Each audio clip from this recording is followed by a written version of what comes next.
concreto, el día 22 de junio del año 2015, en la Ciudad de México, sin saber la hora y el lugar exacto, el imputado suscribió el convenio de coordinación número 14 diagonal 2015 y su anexo técnico por un monto de 52.200.000 que se celebraron entre la Sedesol y la UAS, sin que se haya cumplido los requisitos para la adjudicación directa, sin estudio de mercado, y se realizó un pago sin que exista evidencia de los entregables. Recuerden ustedes que dice que la universidad no cumplía con la capacidad técnica y tiene impedimento legal para celebrar el convenio, y el día 30 de junio del 2015 subcontrató a una empresa denominada Integración Documental por un monto de 22.050.000 pesos. Son 20.050.000 pesos, no son 22 millones, 20.050.000 pesos. Y la clasificación jurídica del hecho es un uso indebido de atribuciones y facultades consumado instantáneamente como autor material en forma de acción dolosa. No tenemos ahorita los registros de las pruebas de la imputación y de la vinculación a proceso porque no nos han pasado copia del audio y video, pero vamos a darlos como reproducidos en su integralidad, como si los hubiese insertos. Y después tenemos el tema de la prospectiva, que en este caso es la prescripción. Recuerden ustedes que la prescripción es de estudio oficioso y preferente, además de que es personal y no es extensible frente a terceros.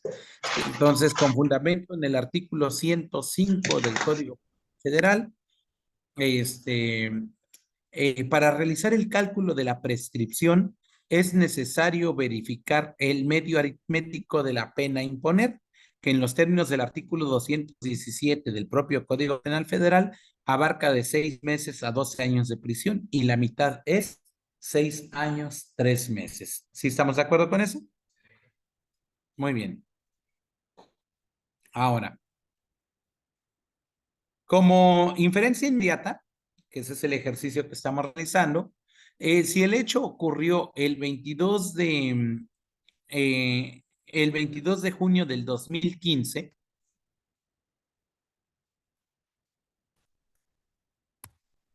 de acuerdo a lo señalado por la Fiscalía, entonces el plazo para la prescripción por el transcurso del tiempo sería el 22 de septiembre del 2021.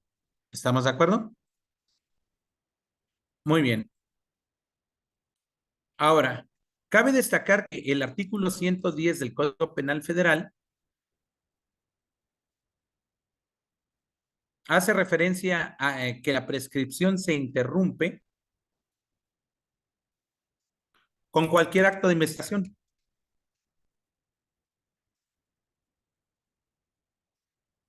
o por ejemplo, o acto de extradición, o cualquier actuación dentro de la investigación misma. ¿Sí estamos de acuerdo? Entonces, digamos, eso es de manera genérica. Cabe destacar que se interrumpe con cualquier acto de investigación, aun cuando se desconozca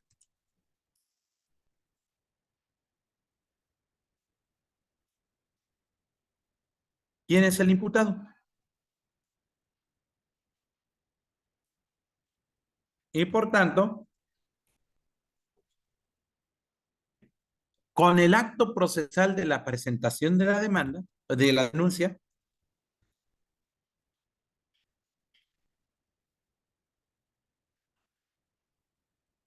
es suficiente para interrumpir la prescripción.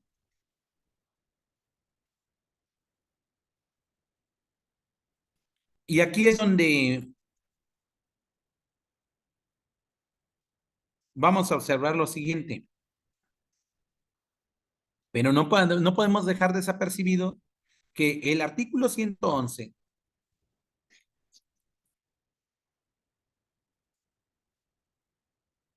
del, del Código Penal Federal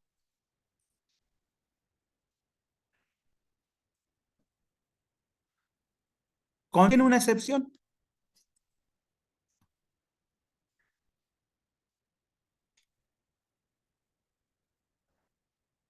a las reglas de interrupción de la prescripción.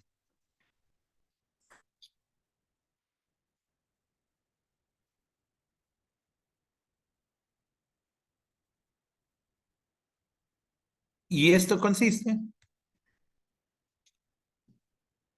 en lo siguiente. Entonces, vamos a transcribir ahí el contenido íntegro del artículo 111. Para quien lleve la audiencia, pues no se le vaya a olvidar. Entonces, artículo 111 del Código Penal Federal.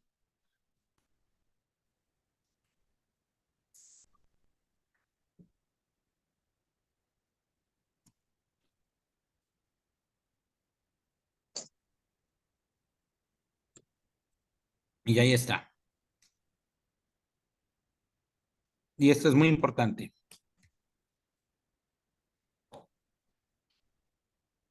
Primer párrafo.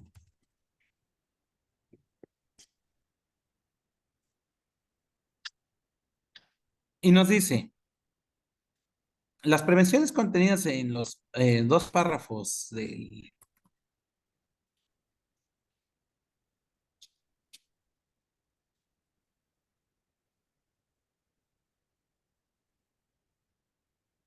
En el primer caso del tercer párrafo del artículo anterior, no operará, y eso es muy importante,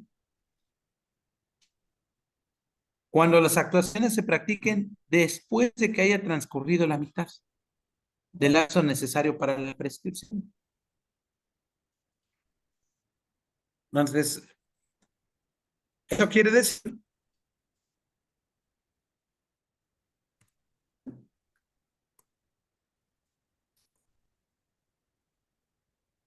lo siguiente, que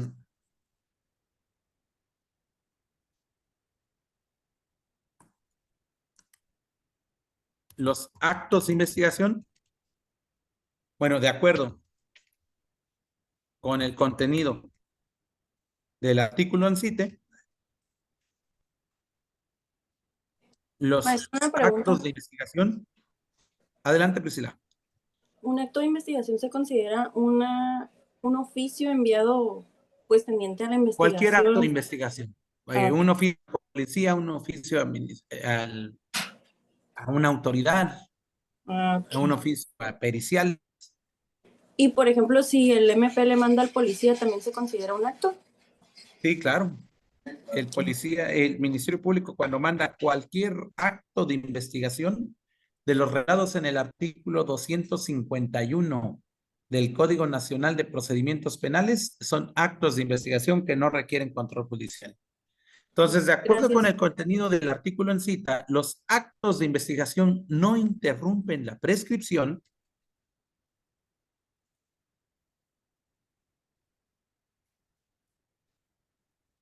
si ya ha pasado o ha transcurrido más de la mitad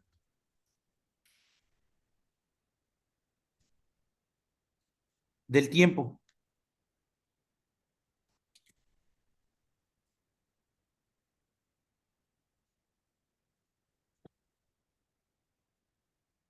Y para ello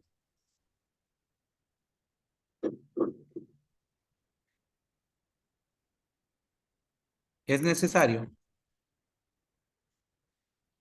saber a partir de qué tiempo.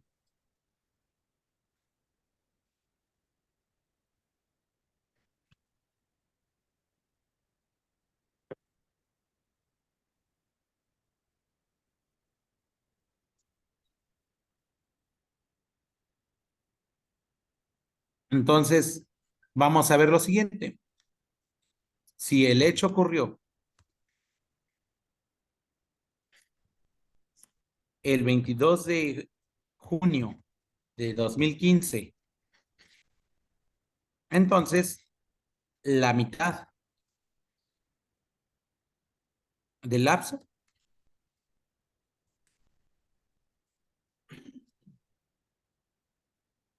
en este caso de 6 años, 3 meses,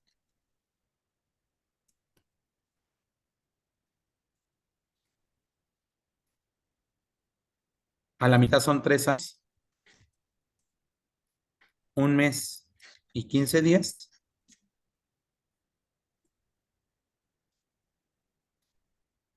El cómputo daría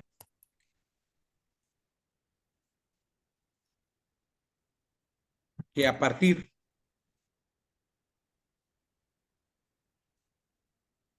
del 7 de agosto de 2018,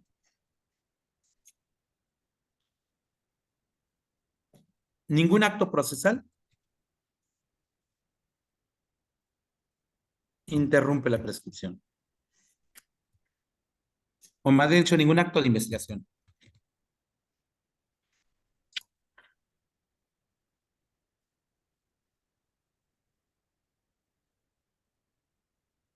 ¿Estamos de acuerdo? Entonces, ¿por qué? Porque el hecho ocurrió el 22 de junio del 2015. Entonces, la mitad del lapso, a la mitad son 3 años, 1 mes y 15 días. ¿Sí estamos de acuerdo? Y el cómputo se establecería que a partir del 7 de agosto del 2018, ningún acto de investigación interrumpe la prescripción. En el caso concreto,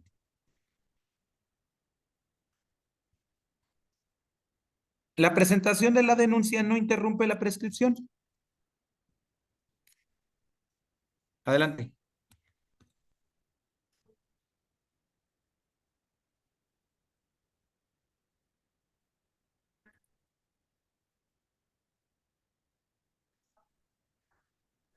Maestro, ¿en qué fecha fue la denuncia? Sí, es que sí puede aparecer algún acto de investigación, pero después de la denuncia. Entonces, ¿cuál es tu primer acto procesal? La denuncia. Entonces, en el caso concreto, la presentación de la denuncia no interrumpe la prescripción. ¿Por qué? Porque la misma fue interpuesta o fue presentada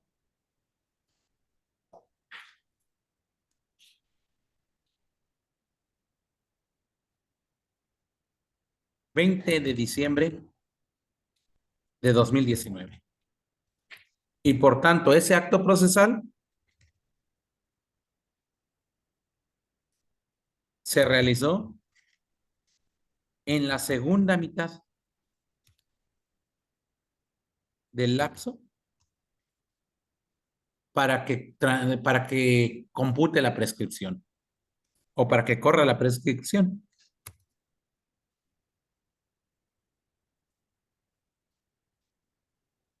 ¿Sí estamos de acuerdo? Entonces, la presentación de la denuncia no interrumpe la prescripción, porque la misma tiene como fecha 20 de diciembre del 2019. Y por tanto, ese acto procesal se realizó en la segunda mitad del lapso para que corra la prescripción en los términos del artículo 111 de nuestro Código Penal Federal. ¿Listos? Entonces, ahora, algo muy importante. Para el caso del imputado en específico,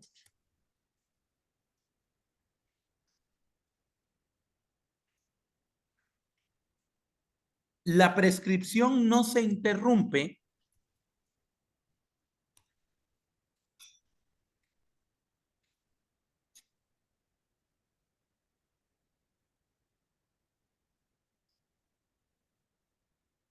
con la solicitud de audiencia.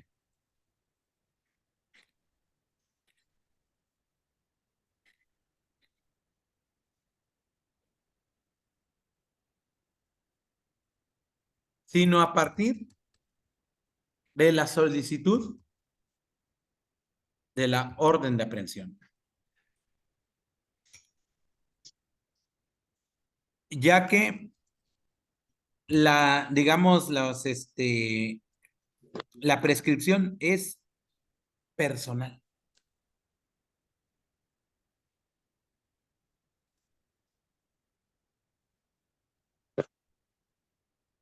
No es la solicitud, es la aplicación.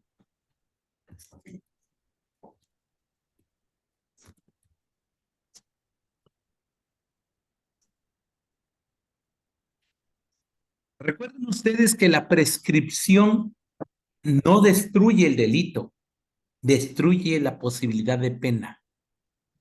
Es decir, destruye el elemento del delito denominado punibilidad. O sea, la prescripción no significa que el hecho no ocurrió o que ya no hay hecho, no.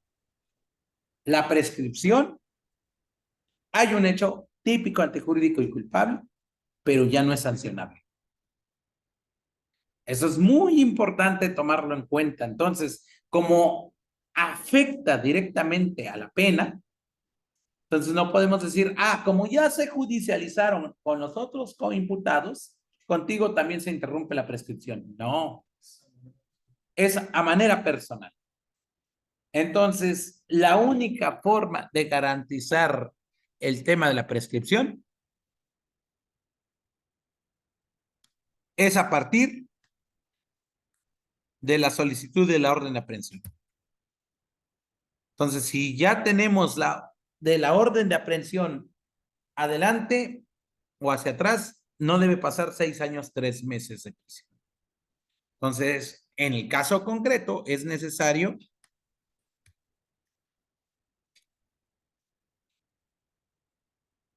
analizar y preguntarse de manera muy concreta, ¿cuándo fue el hecho?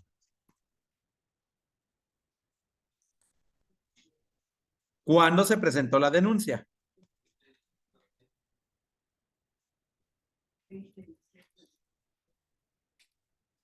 ¿Y cuándo se solicitó la orden de aprehensión?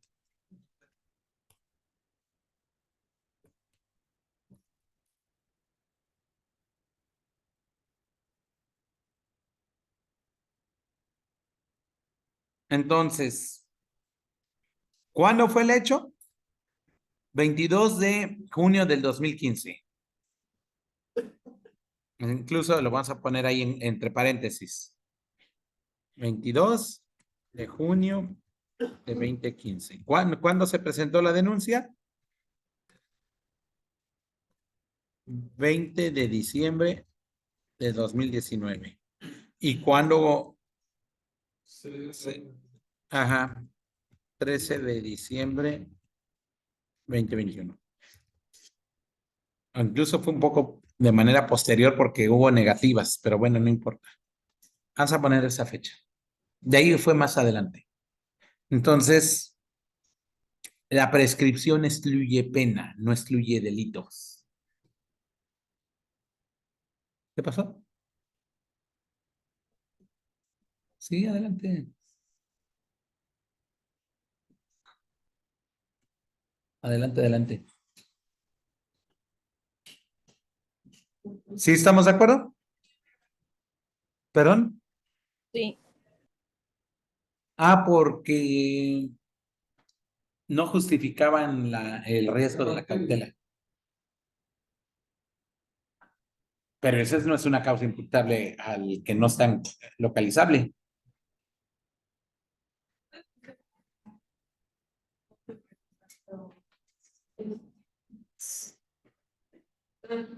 Cuando decía que pues tiene que ser un análisis aparte del tiempo de la medida cautelar, que puede exceda el posterior de 2 años, se le llama de ex oficio, ¿no? ¿O me equivoco? Sí. ¿Cómo? Que tenga que realizar ese análisis, pero también la defensa podría presentar en dado caso que, vamos, el juez no lo realice. Hay que presentarlo vía incidental. ¿Sí? Es una incidencia que mañana que se constituya el tribunal, después de la individualización, el juez va a decir, bueno, el término constitucional lo pidió la defensa, le doy el uso de la palabra. Su señoría, antes de presentar mis argumentos de defensa, como lo marcan los artículos 314 y 315 del Código Nacional de Procedimientos Penales, quiero manifestarle que con relación al artículo 327, fracción novena, relacionado con el artículo 485, fracción décima del Código Nacional de Procedimientos Penales, la prescripción es de estudio preferente. Solicito que entremos al estudio de la prescripción. y se hace esta exposición. Eso también nos lo va. Sí, esto se los voy a proporcionar.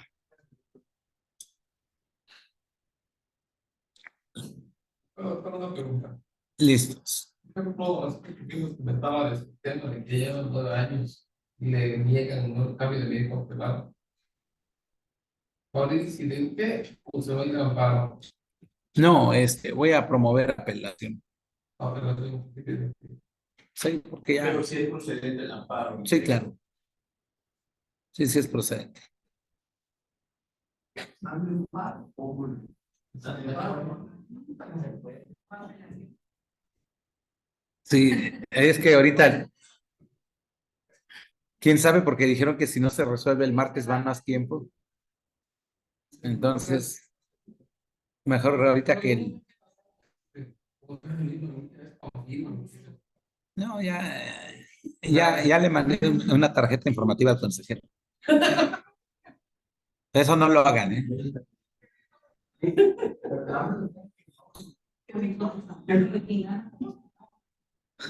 Es el asunto anoche.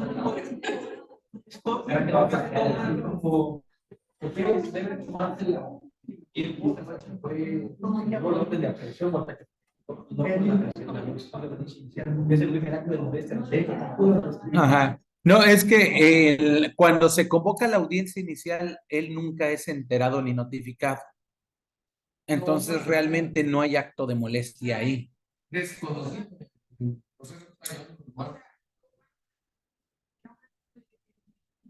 Todo, pero como él no fue notificado, sino a las otras personas sí, Sí, por eso a él no. es correcto.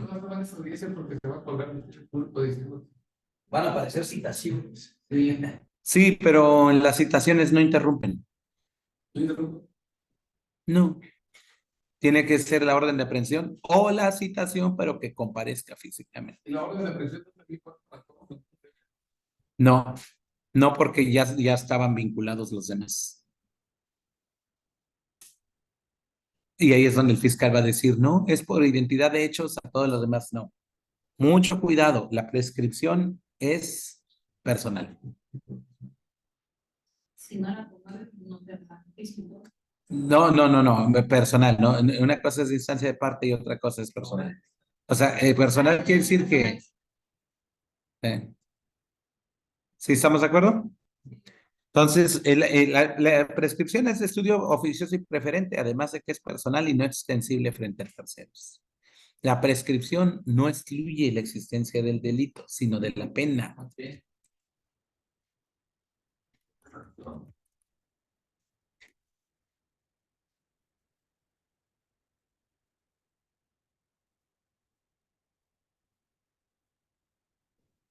¿Sí estamos de acuerdo?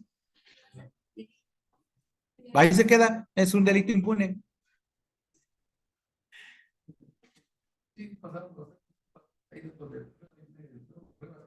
Ajá. Sí, de hecho, lo ideal es que terminen de investigar y después se prescriba. El delito queda acreditado, pero se queda sin pena. Pero ya por economía procesal, ¿para qué voy a investigar algo que sabemos que no tiene mayor relevancia? Ahora, si se solicitó la formulación de la imputación para terceros coimputados en el mismo hecho, pues mucho gusto. Eso es para ellos. Pero con relación a él, como la forma de conducción al proceso fue con orden de aprehensión, entonces es a partir de la solicitud de la orden, no a partir de la ejecución de la orden. Que si fuera la ejecución de la orden, entonces hubiera más todavía que prescrito.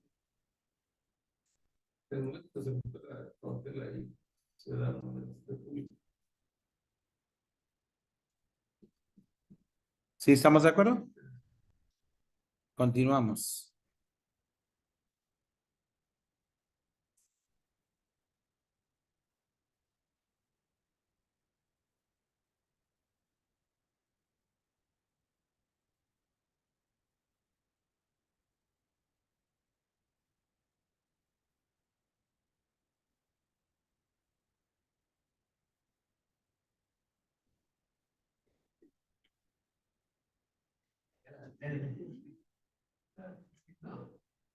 Bien, vamos a poner el siguiente paso. En el supuesto inadmitido e irracional caso que digan no está prescrito, hay que defenderlo. Digo, no, porque si el juez se pronuncia que no está prescrito, ese es un argumento apelable. ¿Sí? Entonces, si solamente ibas por tu hipótesis de la prescripción y resulta que el juez te dice no está prescrito, algo más que decir, ¿es cuánto? Ah, pues ya, se acabó el asunto.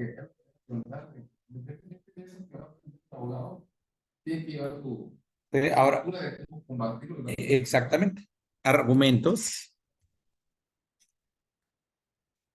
Estamos por el contrato que quiere supuestamente provocar, no con abogados. No, eso no, eso es una tontería.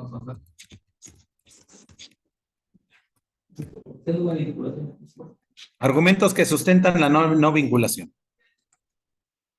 Y aquí es donde vamos a entrar la lluvia de ideas. El primero de ellos.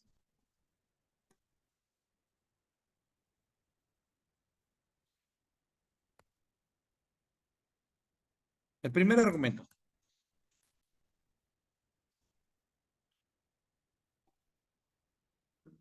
Digamos, el servidor público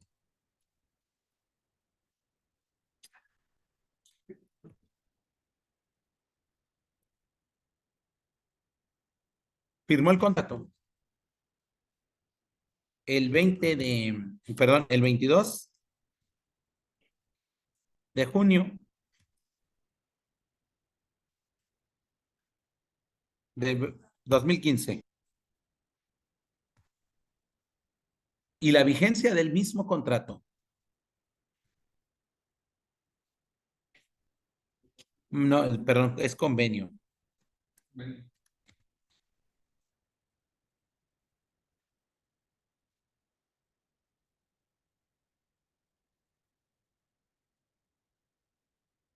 Es hasta el 31 de diciembre del 2015. ¿Listos? Ahora, aquí cabe destacar que este servidor público renunció el 30 de septiembre del 2015.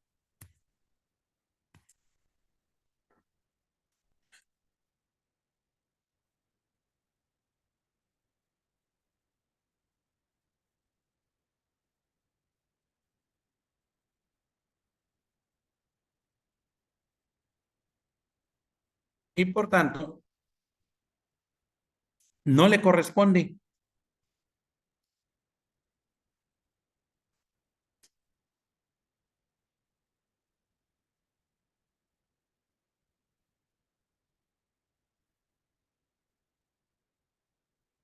vigilar el cumplimiento del contrato,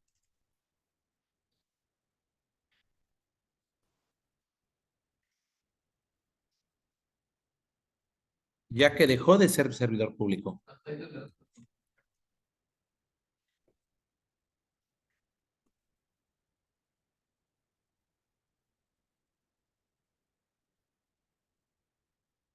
Y claro, es necesario incorporar El dato de prueba con la carta de despido o renuncia. digamos, la renuncia o terminación de contrato,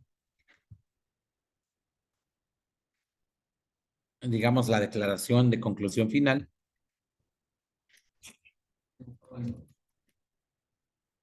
y el acta de entrega de servicio.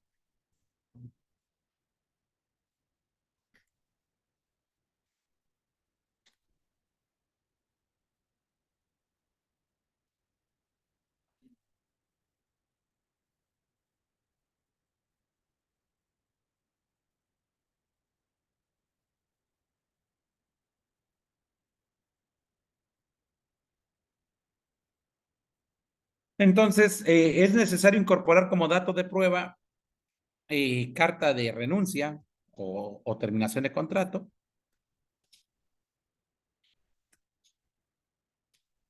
Esa sería nuestra prueba. La declaración de conclusión final. Y eso es bastante sencillo, ¿eh?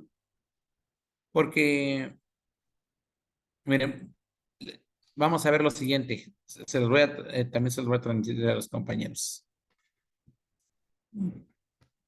Miren, si nos vamos a nómina transparente,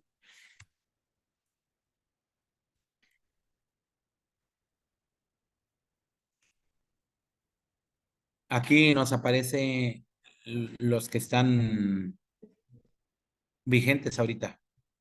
¿Cómo se llama la persona?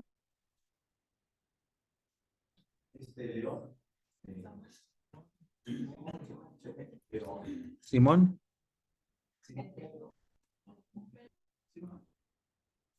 Ahí lo tienen en el documento. Sí, era León. Entonces vamos a buscarle ahí. Pedro León. No está actualmente como servidor público. De hecho, entonces vámonos a declarar.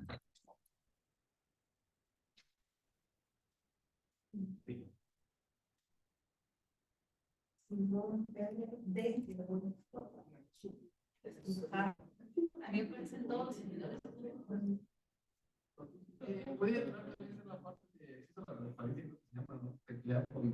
Ahí está. Sí, aparece.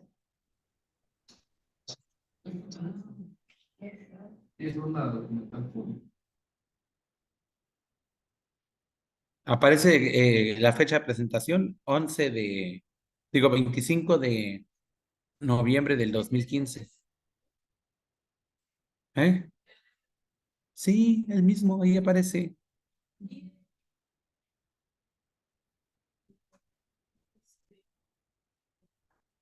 Sí, claro. Y aquí aparece el puesto. Sí, 30 de septiembre del 2015 dejó de elaborar. ¿Qué vales? La vigencia del convenio está estable. 6 de agosto de ese año. ¿Cómo? El convenio tiene como fecha de vigencia. Ajá. Ahí dice en el convenio, ¿cómo dice el convenio? ¿En qué cláusula? A ver, dale. Dice vigencia, la vigencia del presente convenio iniciará el día de su firma, 22 de junio de 2015, Ajá. y concluirá el día 26 de agosto de Entonces sí le corresponde. Ahora. ¿no? No, pero no les mandé la carta finiquito. Es que la carta finiquito es contradictoria. Pero aún así, este funcionario se fue un mes después. Es mi trabajo, mi trabajo. Me lleva mis millones. Ah, bueno, La parte que tengo que pasar. ¿Qué pasó?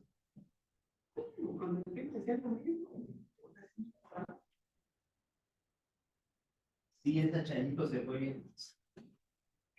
Pues no ella, el oficial mayor. También ella le tocó a este. ¿dónde está? A ver. No me están importando. Pueden ustedes revisar la carta finiquito.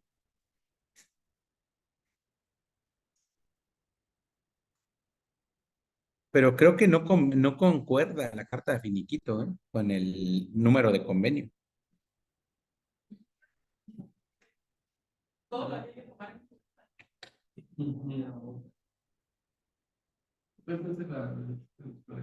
No concuerda.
Y es que en la carta finiquito viene diferente.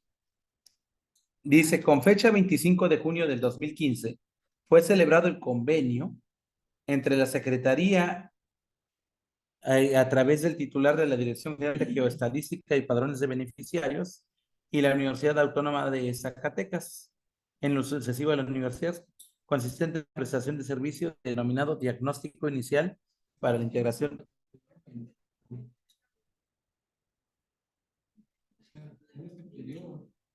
Para la integración de los padrones estatales, cuyo monto se pactó en tal cantidad y vigencia el 25 de junio del 2015 al 30 de diciembre del 2015. Sí, perdón, 31. Entonces, nada más revisen que es el mismo convenio. Yo creo que es diferente.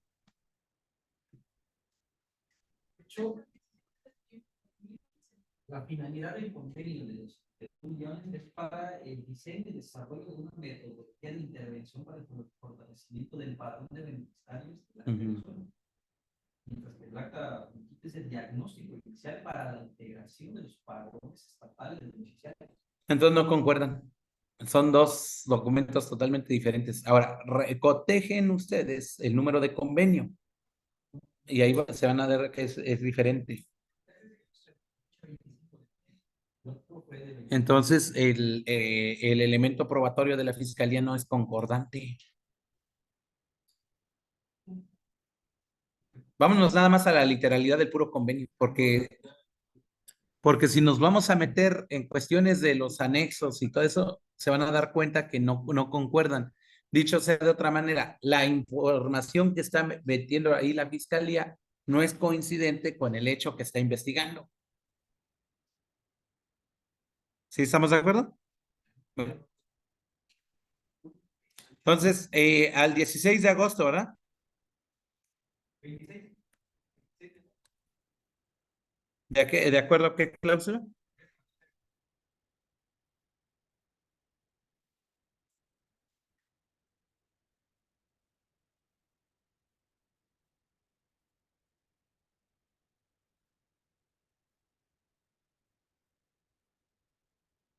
Bueno, este no le... Esto, si se tomara en cuenta la carta finiquito adjuntada.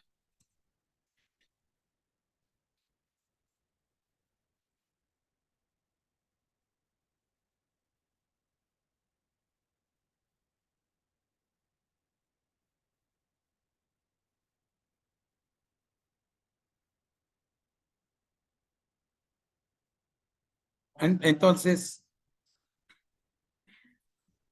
aquí en la imputación del hecho, el fiscal nunca refirió cuándo se hizo el pago.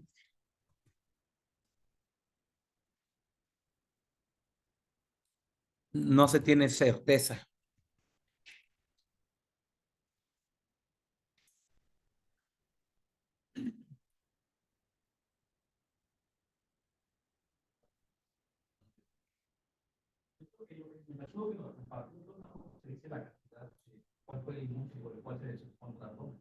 En el contrato no viene.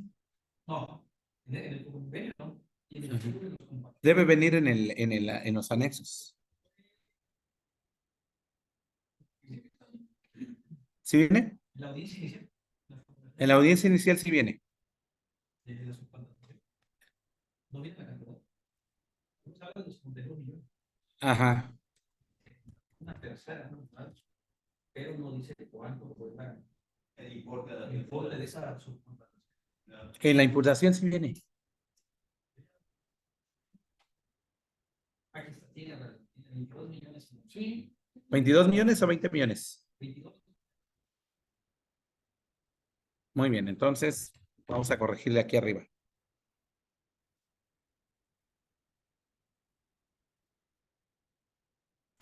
$22 millones, listo, listo.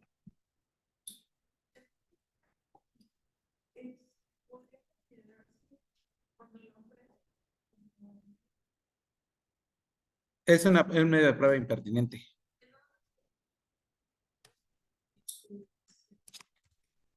Pues, diga, pues, el tema de la sanción. Ujú. podrían De que los medios de prueba que está planteando la fiscalía no son pertinentes porque no tienen concordancia el hecho con lo que está imputando. O la prueba con lo que está imputando del hecho, perdón. ¿Eh? Sí, pero de todos modos, ¿no?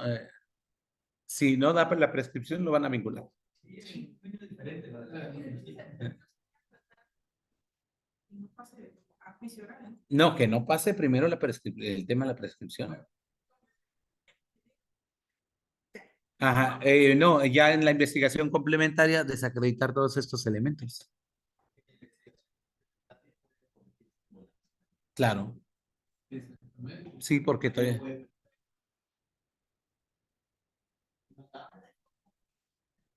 O un abreviado, son 6 meses.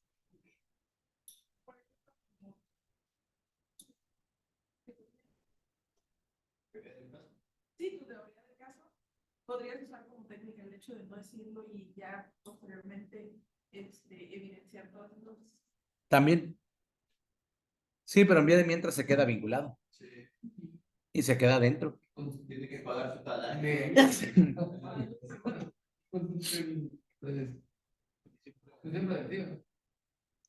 Entonces, el servidor público firmó el convenio el 22 de junio del 2015 y la vigencia de dicho convenio es hasta el 26 de agosto del 2015. En la imputación del hecho, el fiscal nunca refirió cuándo se hizo el pago. Ahora, ¿en qué cláusula viene el 26 de agosto del 2015?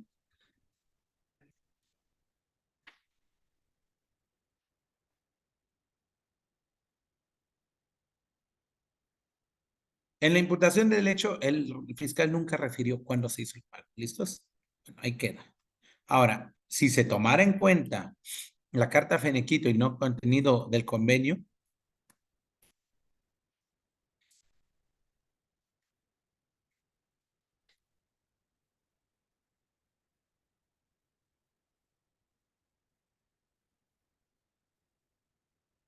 el servidor público que firmó el convenio renunció el 30 de septiembre del 2015 y por tanto no le corresponde vigilar el cumplimiento del convenio, ya que dejó de ser servidor público. Ahí sí aplicaría ese punto.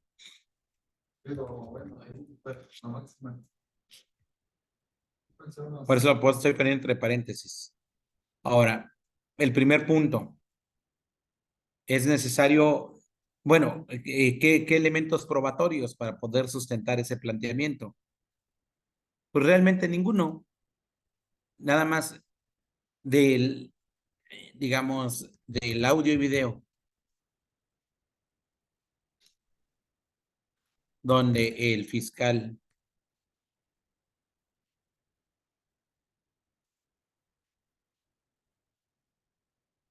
hace la imputación, no se observa la fecha, el lugar y la hora en que se realizó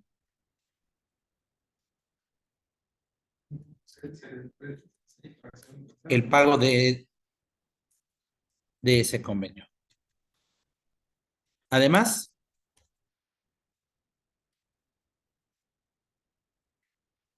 al imputado no se le está atribuyendo el pago de lo indebido, que se está en el 217 fracción. A ustedes ayúdenme. 1 bis, sino la contratación.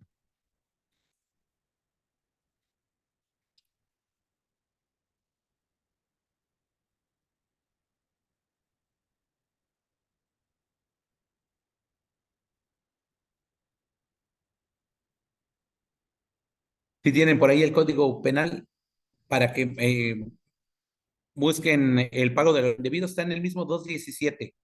Después de la primera fracción y los 5 incisos, viene un artículo 217 fracción primera bis, y luego viene la fracción segunda y luego la tercera. Ahí en ese contenido viene el tema del pago de lo indebido. al que pague.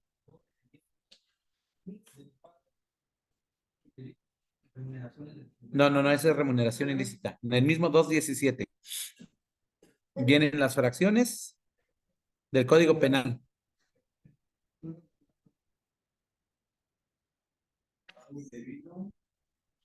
Haga un pago indebido, dice.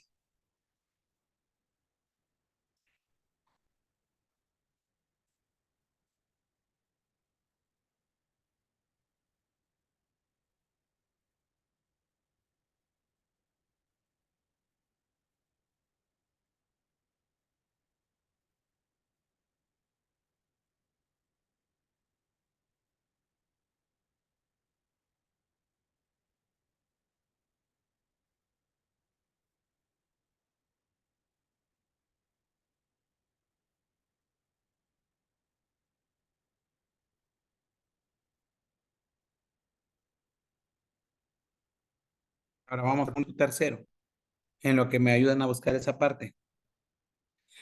Hay que ver que en el contenido del convenio,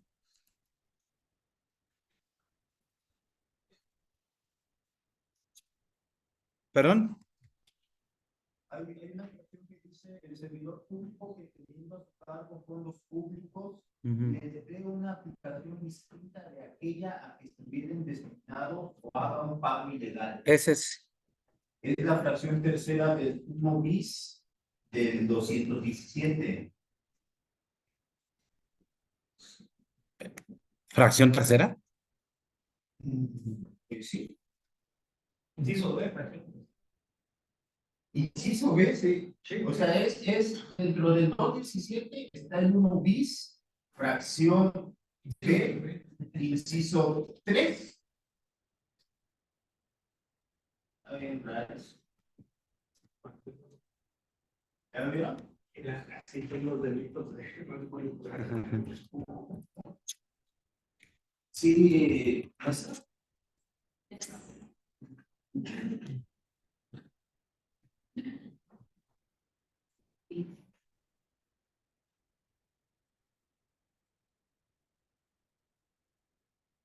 Esa es la fracción primera. No, es fracción tercera. Esa es la fracción primera bis. Es la fracción segunda y esa es la fracción tercera.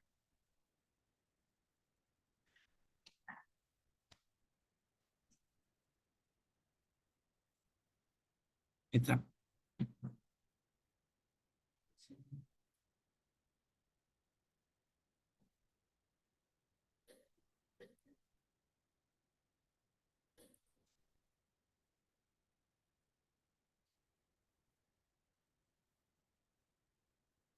Entonces son dos conductas totalmente diferentes, el pago ilegal o el pago lo indebido y la contratación.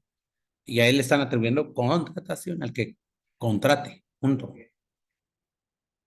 Ahora, en el contenido del convenio, de fecha 22 de junio de 2015, no hay provisión expresa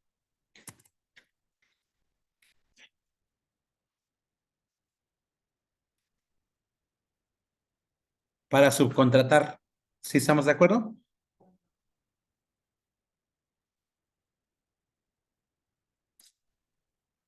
Y por tanto, la UAS sí no actuó fuera del marco de la legalidad.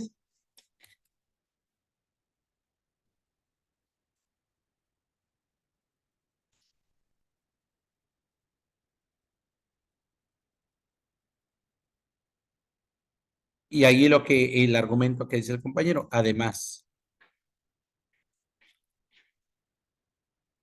¿qué artículo de la ley de adquisiciones?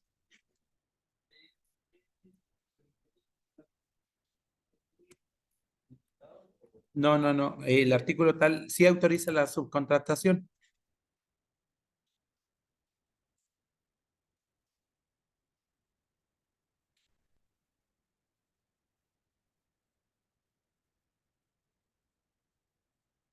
siempre y cuando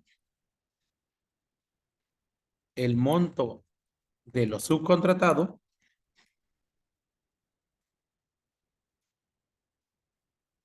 sea inferior al 49%.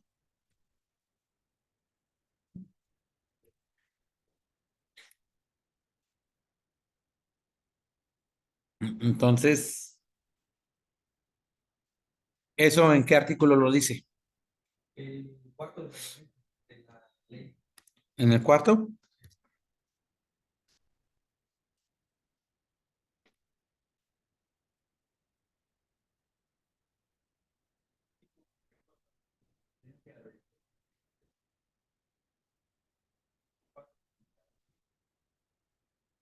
Realmente dice que cuenta con la infraestructura, experiencia, recursos humanos, financieros y materiales para contratar y obligarse en los términos y condiciones del presente convenio. Manifiesta bajo protesta de decir verdad que cuenta con los servicios de protección necesarios expedidos por las autoridades. Por las autoridades competentes para llevar a cabo la prestación de los servicios objeto del mismo, los cuales en fecha que no están vigentes. Y hay otro. Ajá.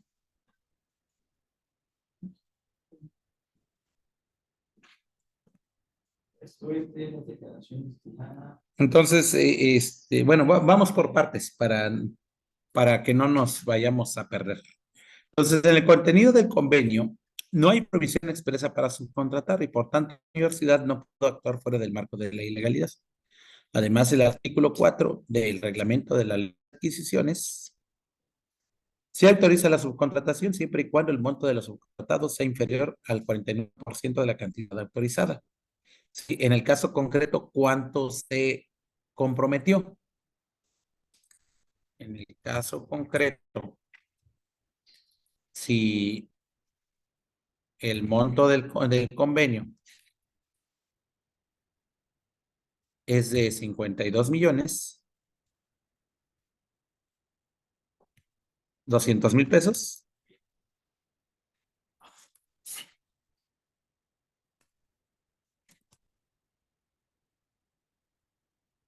entonces es válido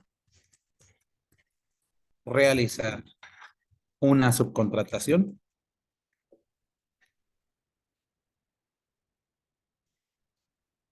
siempre y cuando no exceda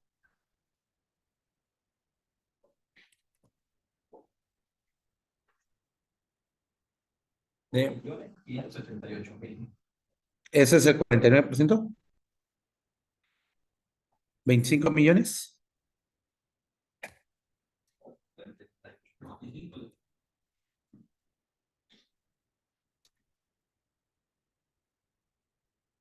25,578,000 pesos.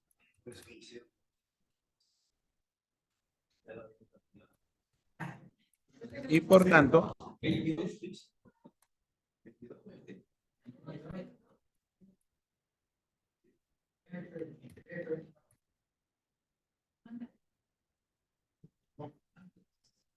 el haber subcontratado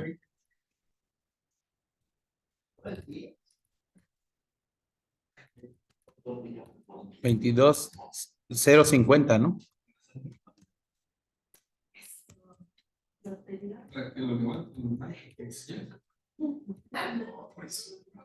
Está por debajo de la cantidad máxima autorizada por la ley. ¿Qué les parece? Sí.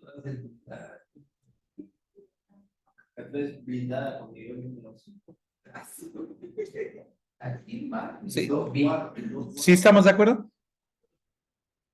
A ver, vamos al cuarto punto.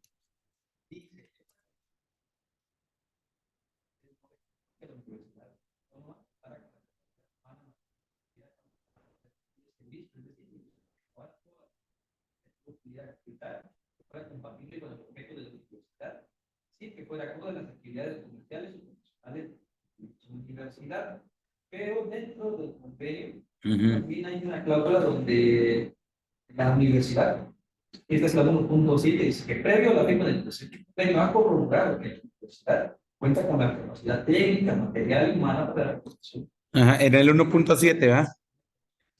Entonces aquí le ponemos, la fiscalía sostiene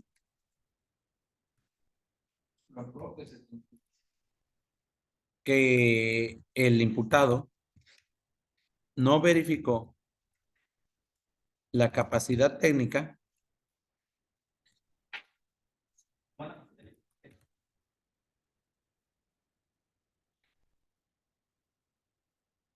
humana, material y financiera de la universidad.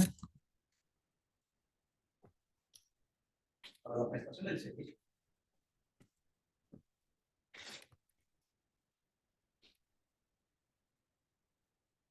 ¿Sí estamos de acuerdo? Sí.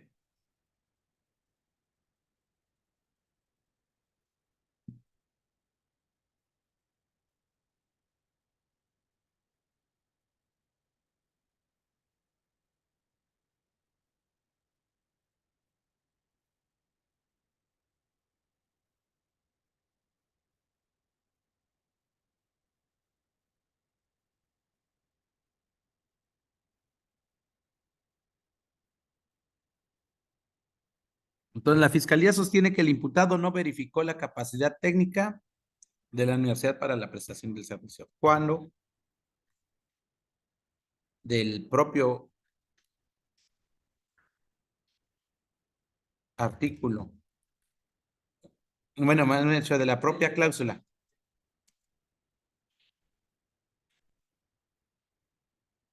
Uno punto siete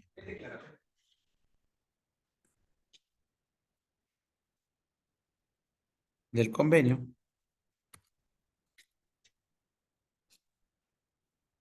se hace referencia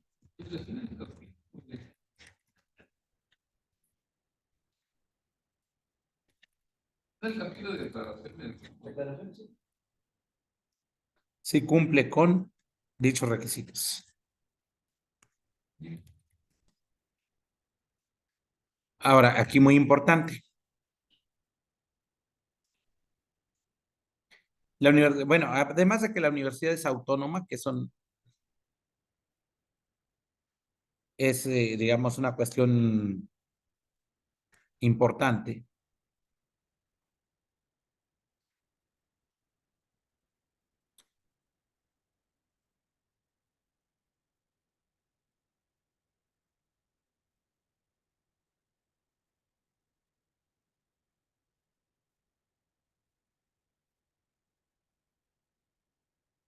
Y eso lo vamos a argumentar aquí.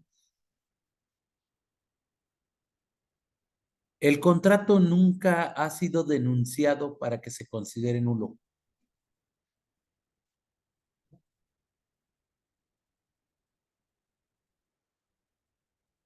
O sea, el contrato nunca fue declarado de nulidad por la vía administrativa o por la vía civil. No, nada. Sí. Entonces el contrato es válido. ¿Sí estamos de acuerdo? Entonces eso quiere decir, en ese mismo argumento, que el contenido de ese contrato sigue siendo vigente. No ha habido ninguna autoridad que lo haya decretado ilegal.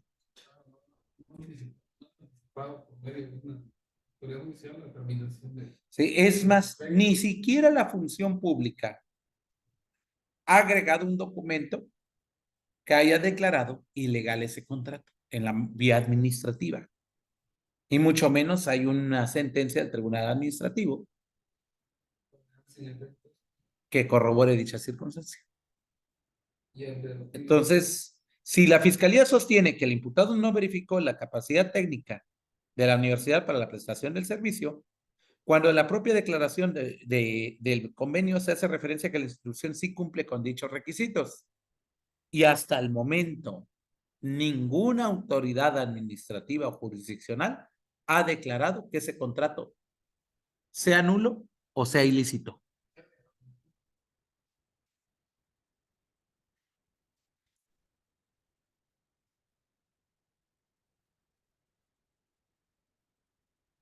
Le pongo la fecha de mañana.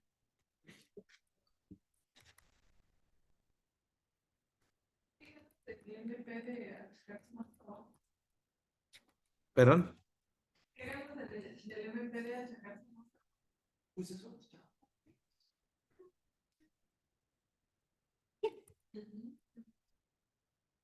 Entonces, al día de hoy, no existe una autoridad administrativa o jurisdiccional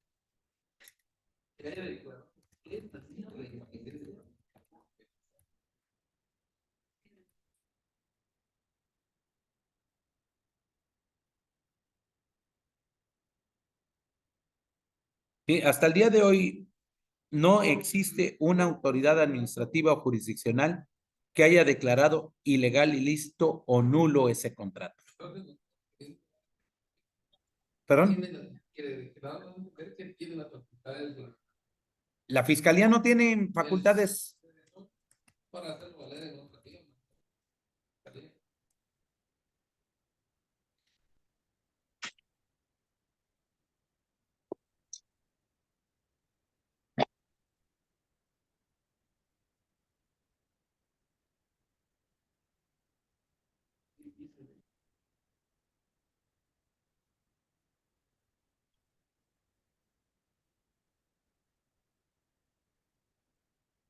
Y eso sí es muy importante tomarlo en cuenta. La fiscalía no tiene facultades para calificar lo indebido o ilícito de un contrato. Sí, en todo caso, la Secretaría de la Función Pública debió haber emitido una resolución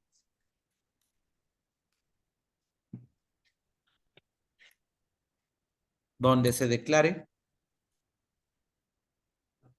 que el contrato no cumple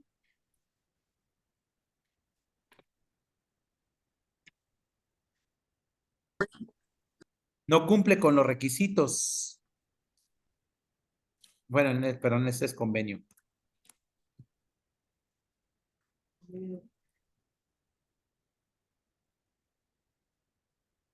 O en su caso, que exista una sentencia del tribunal administrativo que declare que el convenio es contrario a la norma. Ahora,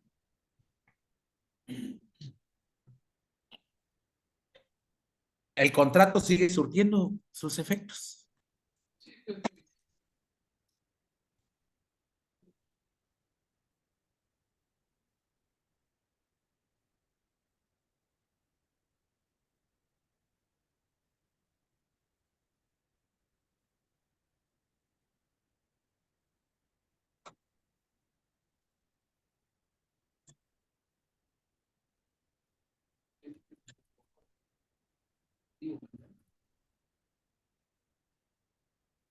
¿Perdón? Sí, claro. Siguen empoderados. Ahora, adelante.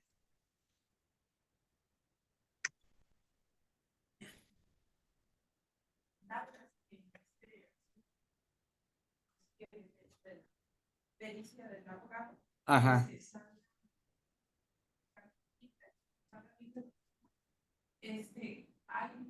Hay posibilidades que por medio de otra vía se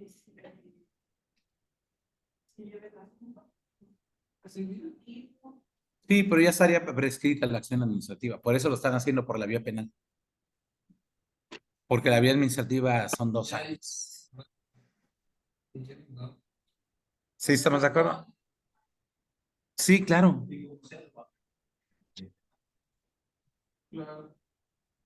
Sí, o sea, pues, yo creo que está prescrito, pero vamos a suponer que no estuviese prescrito. Vamos a ver un acto de investigación, un acto de prueba. Y en este caso, yo creo que no. La fiscalía no tiene facultades para calificar lo indebido o lo ilícito de un contrato. Entonces, son elementos normativos. ¿Sí? Quinto, la falta de acreditación de ese elemento normativo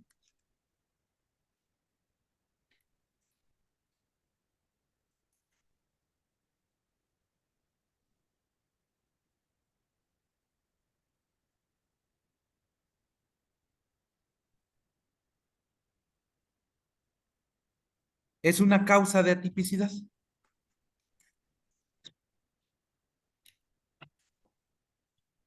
De conformidad con el artículo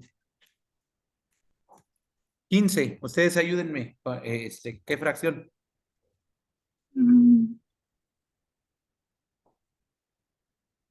Del Código Penal Federal.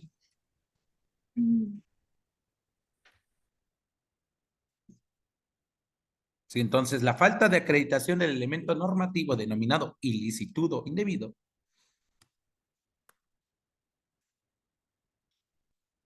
¿por qué? A ver, la fiscalía, ¿por qué me va a decir que un contrato es indebido o no es indebido? ¿Por qué me va a decir si el objeto del contrato es debido o es indebido? Eso lo tiene que decir una autoridad fiscalizadora.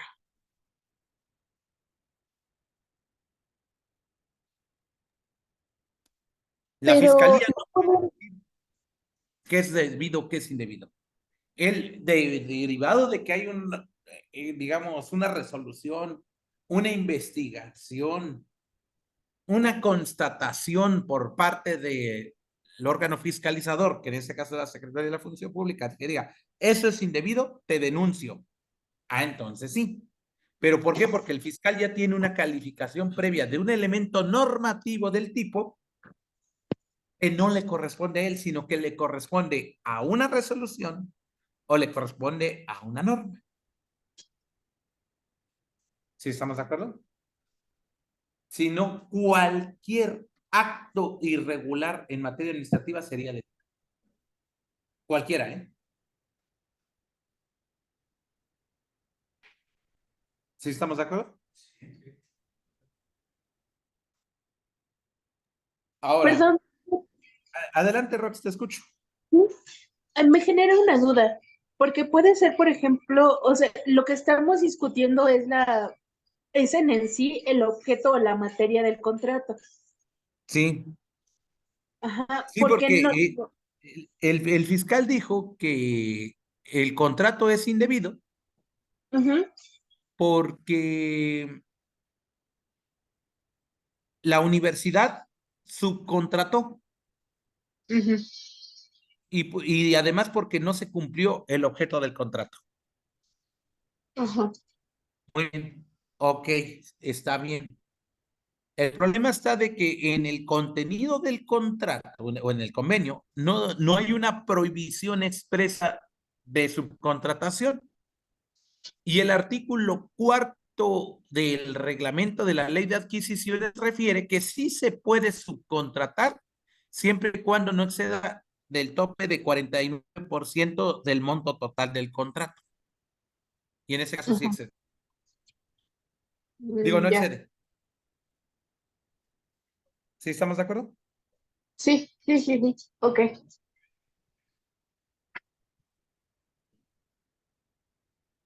¿Cómo ven?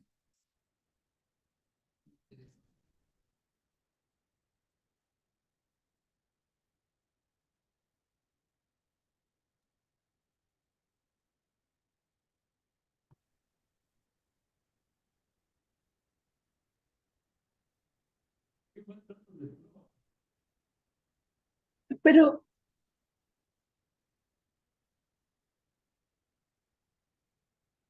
me genera una duda. A ver, espérame tantito, Rox, espérame tantito. Ah, claro, claro, sin problema.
A ver, así, ahora sí, adelante, Rox, te escucho.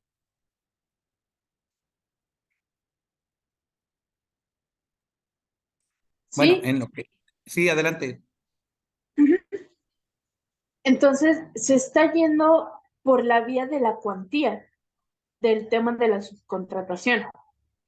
Pues realmente por la cuantía no sería ilegal, porque Ujú. la ley dice, tú puedes subcontratar si el monto de tu subcontratación es inferior al 49%.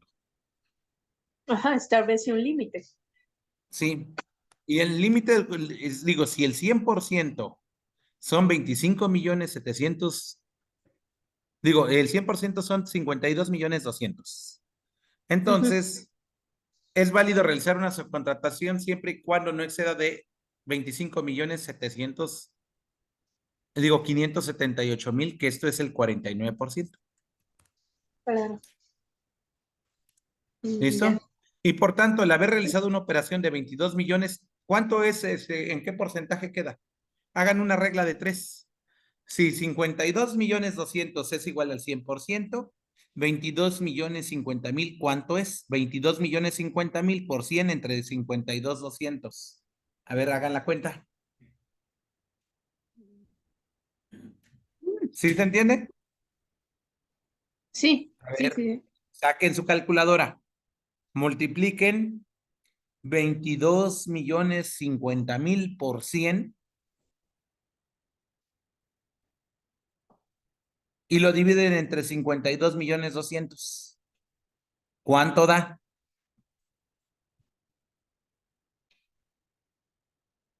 Yo sé que los abogados no son buenos matemáticos,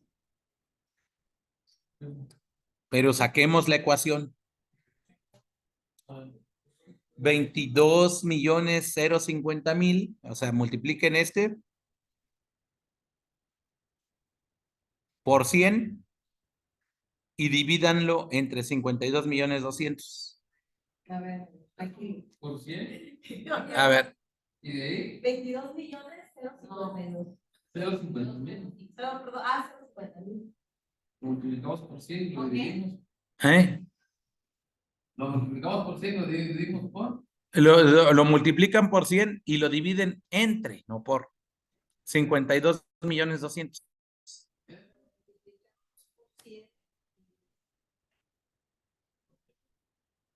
42%. Ahí está. Ay, Dios mío.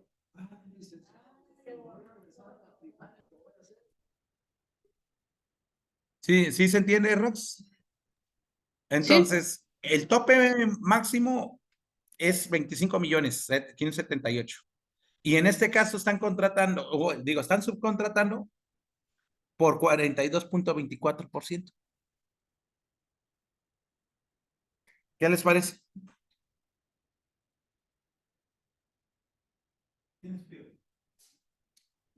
¿Sí estamos de acuerdo?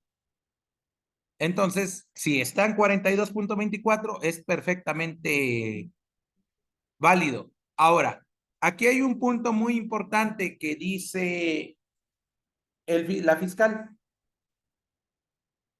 que pudieron haber ahorrado ese dinero porque están contratando en una cantidad, digamos, muy inferior para hacer el 100% del contrato.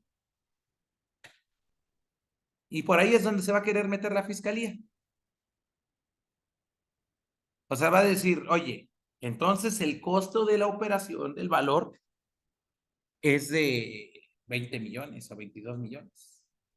Y el demás dinero se pudo haber ahorrado. ¿Estamos de acuerdo? Pero ahí es donde decimos, oye, yo tengo derecho a contratar al proveedor que yo quiera, en la cantidad que yo quiera. Hasta de manera honorífica lo pueden hacer. Y no pasa nada. Eso no es ilegal. Algo concreto. Por ejemplo, ustedes dicen, yo pago una colegiatura para efecto de que me den un servicio. y el dueño de la universidad contrata a un magistrado de circuito donde tienen impedimento legal para cobrar. Y da la clase, da el servicio de manera honorífica y no se le paga nada. Pero este sí cobró. No importa. Eso no es ilegal. O sea que sí cobro. O sea, que en este caso, si cobraron o no cobraron, eso es irrelevante. Sino más bien, aquí hay que ver si se cumplió o no el objeto del contrato, pero eso no es atribuible a esta persona. El cumplimiento o no del contrato es atribuible al supervisor. Ahí sería nuestro quinto punto. Bueno, nuestro sexto. El cumplimiento o no del contrato no es atribuible a quien contrata.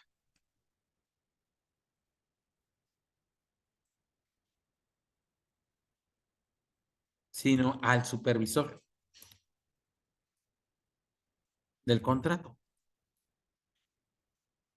¿Sí? El cumplimiento o no del convenio, perdón.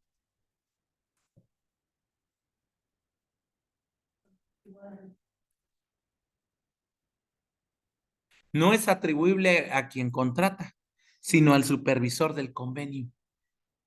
En el caso concreto, el imputado no queda, no queda comprometido a vigilar el cumplimiento del contrato.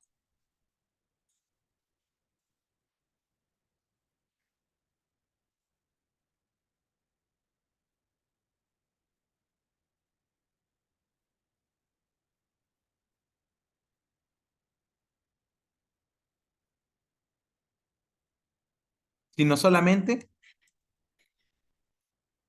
a firmarlo. Y por tanto, su resultado es meramente formal.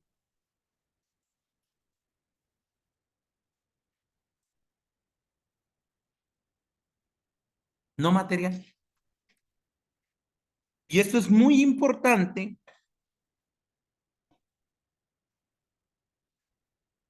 porque tiene que ver con la cuestión de la reparación del daño.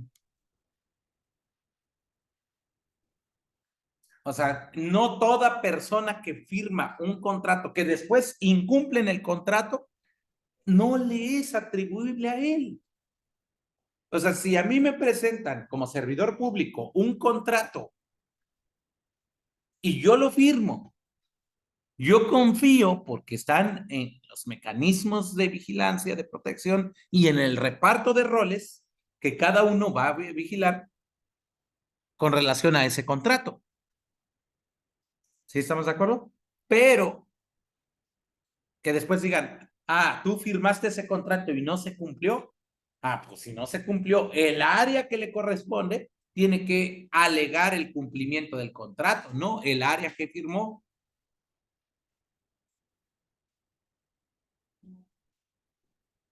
Sino cualquier firma de contrato que no se cumpla sería ilegal. Cualquiera, ¿eh? Entonces, para que sea legal, vean el razonamiento de la fiscalía, ¿eh? Para que sea legal el contrato, tienen que cumplirlo. Y además tiene que haber entera satisfacción.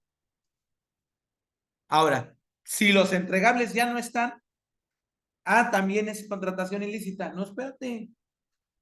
Si los entregables no están y desaparecieron o no se registraron, eso no es problema de quien contrató. Ese es problema de quien está bajo resguardo del archivo.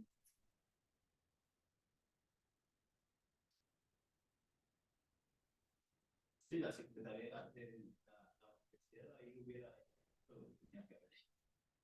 Claro. O la secretaría también. Ahora, ¿qué pasa si no hay entregables? Pido copias de los entregables al área que me los suministró y punto. Ahí si hubiera ido en determinado tiempo la secretaría por la vía civil por el Claro. Pero no hay responsabilidad penal contra Simón Pedro de León. No, no. O sea, no tiene nada que ver una cosa con otra. ¿Sí se entiende esa parte?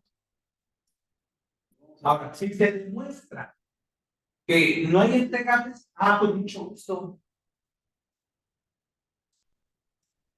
Yo firmo para que se diera cumplimiento al mismo. Si no hay entregables, vente supervisor. Pero el supervisor también está prescrito su delito. Porque el supervisor no comete uso ilícito de atribuciones facultades. El supervisor comete ejercicio ilícito de servicio público. Y el ejercicio ilícito de servicio público está previsto en el artículo 214. Y la pena es de 2 a 7 años. Entonces son 4 años y medio. Sí, claro. Incluso ya cuando se presentó la denuncia ya estaba bien prescrito. Vean, el que contrata 6 años, 3 meses para su prescripción. Pero el que vigila el cumplimiento del contrato son 4 años y medio. Entonces, si el contrato, su objeto terminó el 26 de agosto del 2015, entonces 4 años y medio es el 26 de febrero del 2010 del 2020, cuando prescribió. Y la denuncia se presenta el 20 de diciembre del 2019. O sea, prácticamente a punto de prescribir también el tema del supervisor del contrato.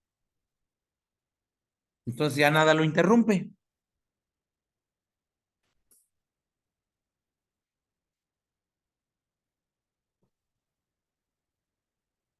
¿Qué les parece? Entonces, en el caso concreto, el imputado no queda comprometido a vigilar el cumplimiento del objeto de dicho convenio, sino solamente a firmarlo. Su actividad es meramente formal, no material. Entonces, la falta de acreditación del elemento normativo denominado ilicitud o indebido es una causa de atipicidad de conformidad con el artículo 15 del Código Penal Federal. Ahora, ¿cómo vamos a decir que es ilícito ese contrato? La Fiscalía sostiene 2 situaciones. Primero, que de acuerdo a la ley orgánica de la universidad,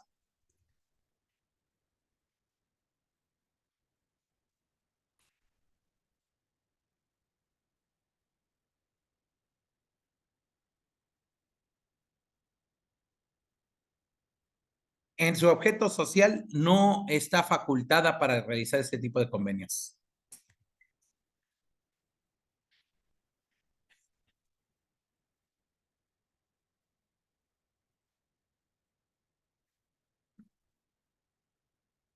Segundo, que el imputado no realizó estudio del mercado.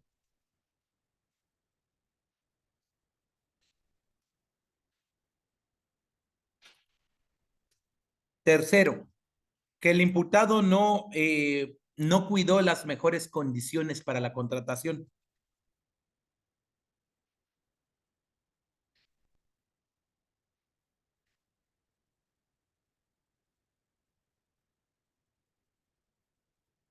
Y cuarto, que se realizó un pago y no hay entregables.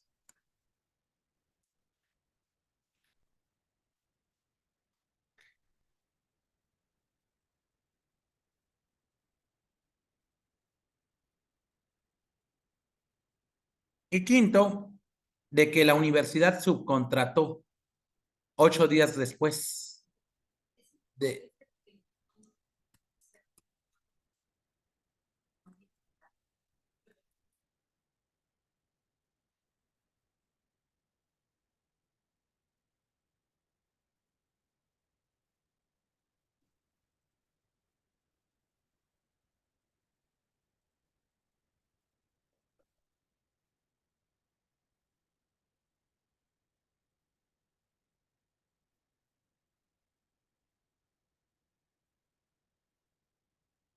Listo.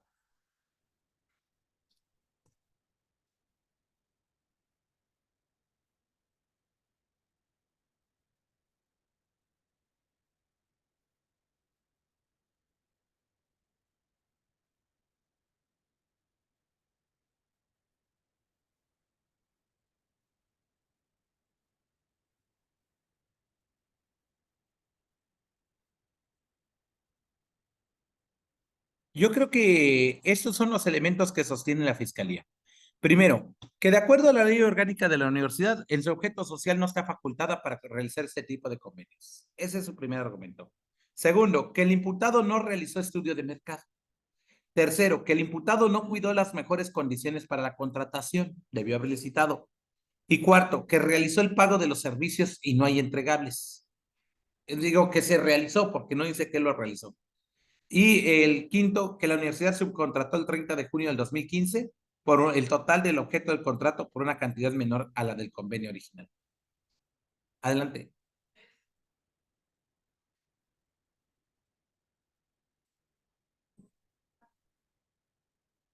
Posteriormente, subcontrató. En dado caso que haya algo que lo obligara a licitar esa subcontratación que iba a hacer. A ver, en ese caso, la universidad, que esté obligada a hacer licitación, es posible, pero eso ya no es problema del que firma, sino ese es problema interno de la propia universidad. Sí, entonces, yo como secretaría te contrato a ti, universidad, de adjudicación directa, porque la ley permite excepciones para que las universidades puedan realizarlo. Está bien. Ahora, tu universidad subcontratas a la empresa. Ah, pero ese proceso, si la ley te exige adjudicación directa o te exige invitación restringida o licitación, ese ya es tu problema. Ya no me es vinculante a mí.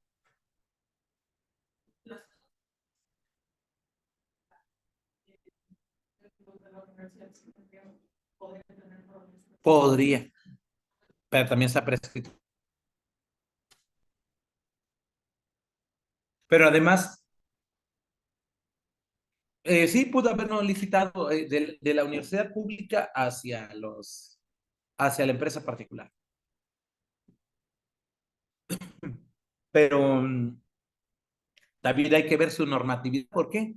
Porque si en su normatividad dice, no, con un contrato de prestación de servicios profesionales queda, pues ni modo.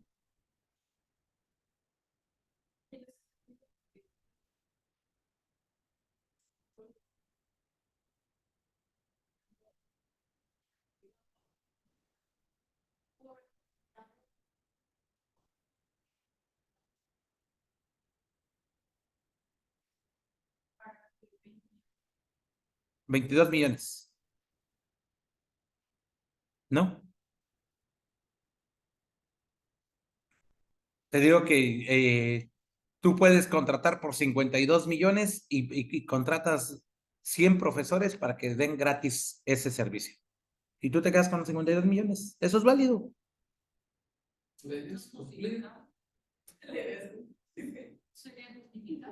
Claro. Lo que no puedes hacer es no cumplir o contratar y pagar en una sola empresa o en una sola persona todo o hasta el 49%. Pero si contratas dos o tres diferentes para dar cumplimiento al contrato, es perfectamente válido. Si lo que no se puede hacer es subcontratar íntegro el objeto del contrato a un tercero que ceda el 49%.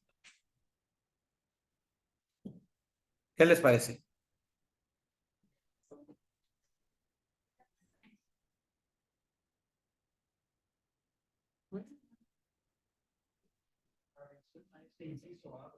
Ajá. Ahora, eso es lo que vamos a hacer. Verificar. ¿Y qué dice la ley orgánica? ¿De qué artículo? Ajá. ¿Fracción 9? Ajá. Con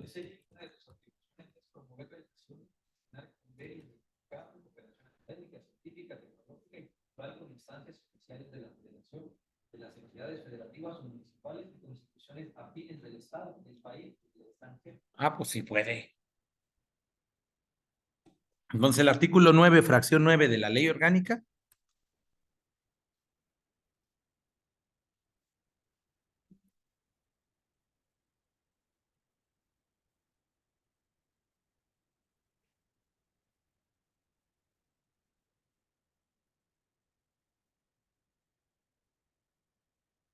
Ahora, búscate ahí y debe existir de que la universidad sí puede tener autogenerables. Autogenerables. De hecho, todos estos artículos están descritos en la declaración de la universidad, Ajá, en el convenio, perdón. Y uno de los otros puntos que establece que es la ajá. fracción del artículo 18, establece que será responsable de organizar, regular la integración de su COA. Entonces, dentro de esto, quiero entender que con ingresos propios puede celebrar o prestar ese tipo de servicio. Sí, claro. ¿Eso en qué artículo viene?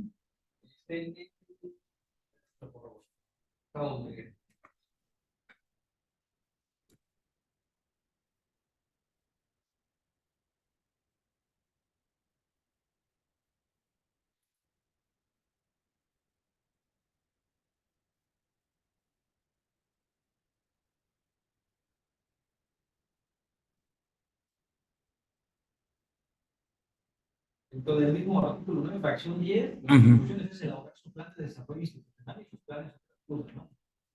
General, oral y comunidad académica.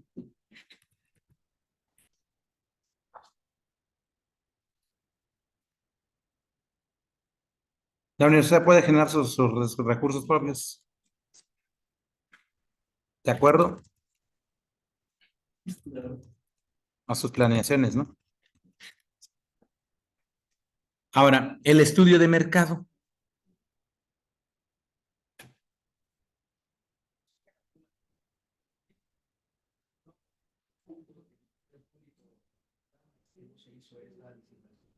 Ajá. Tendríamos que más detalle la fracción 10 del artículo de la licitación. Ajá. Esto faculta a poder omitir esa licitación pública y realizar una licitación previa. Sí. Cuando se trata de litigios, en este caso, Ujú. A ver cómo dice el artículo. Sí, claro, pero ya ese ya no es problema de la dependencia, sino de la universidad. Exactamente. Oye, pero y ahí tú me estás dando un punto interesante de que ¿quién fiscaliza la universidad? ¿Y por qué el órgano fiscalizador de la universidad nunca manifestó que hubo una irregularidad en esa subcontratación? ¿Sí o no? Entonces, a ver, artículo 41, fracción décima.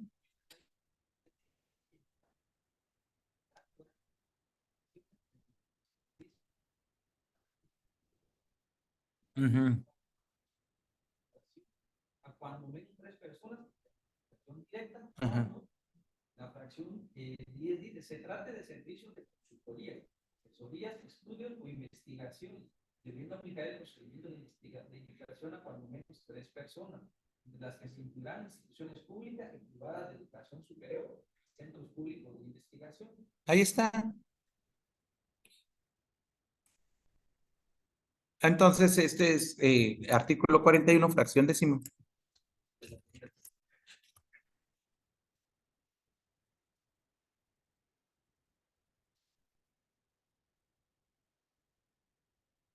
Ahora, en la imputación,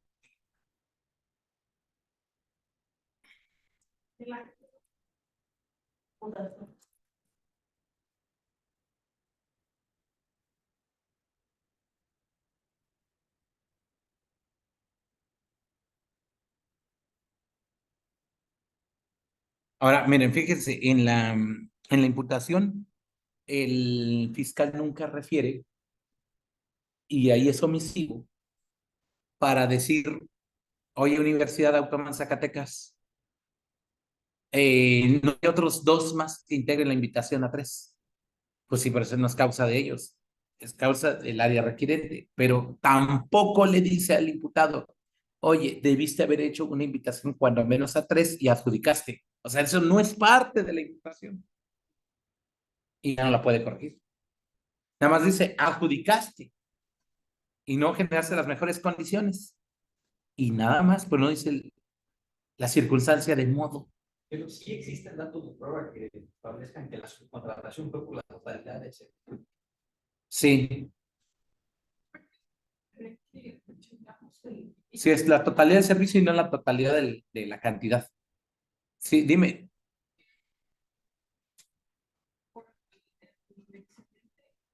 Ellos tendrían que justificar ante la universidad para que porque en el mismo acto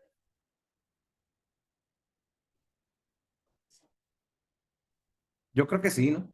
Si no, imagínate, gasto 30 millones o 22 millones, me sobraron 18 millones, ahí te regreso, Cedesol, para que lo reintegres, ¿no? Ajá, la universidad recibe sus 52 millones. Ajá, ajá, de manera interna. ajá. Exacto, sí, eso sí. Y el órgano fiscalizador de la universidad es el que tiene que ver dónde está ese dinero. Sí, pero eso eso no es atribuible a quien firmó el contrato.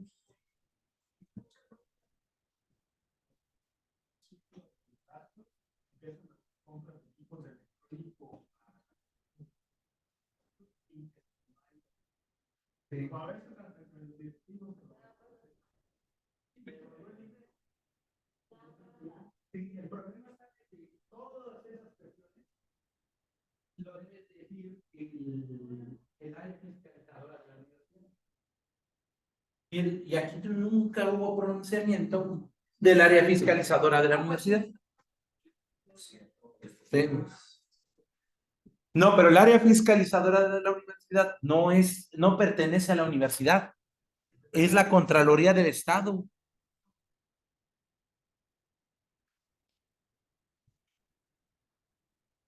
Sí, pero tendría que ser el Ministerio Público Estatal.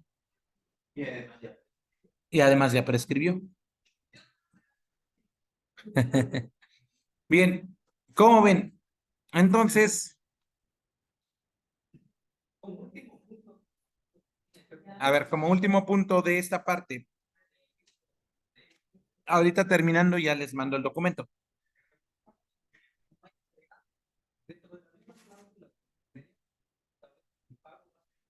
Posterior a la incluyan toda la prestación del servicio. Claro. Y se haga llegar la factura correspondiente. Muy importante, no hay anticipo. No.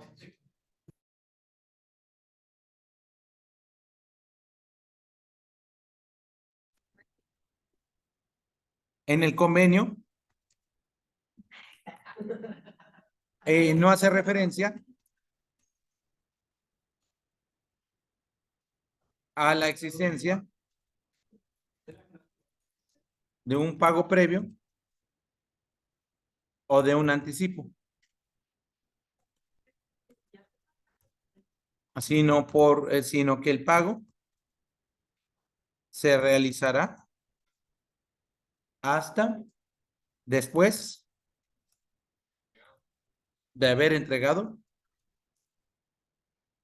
los productos. Entonces, con mayor razón, no se puede considerar la ilicitud del contrato. Ahora, si el 26 de agosto no se entregó nada y él renuncia el 30 de septiembre y en ese momento no se había entregado nada, ya no les atribuye la ley. Por eso es importante la fecha de pago. Y no forma parte de la imputación. ¿Sí estamos de acuerdo? Pues bien, si no hay nada más que manifestar, nos vemos al regreso. Gracias, compañeros, nos vemos.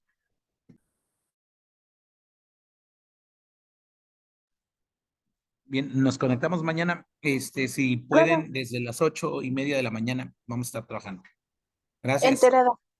Gracias, maestra. Gracias, maestra. Sí, para salir a la 1 de la tarde, 8:30 de la mañana.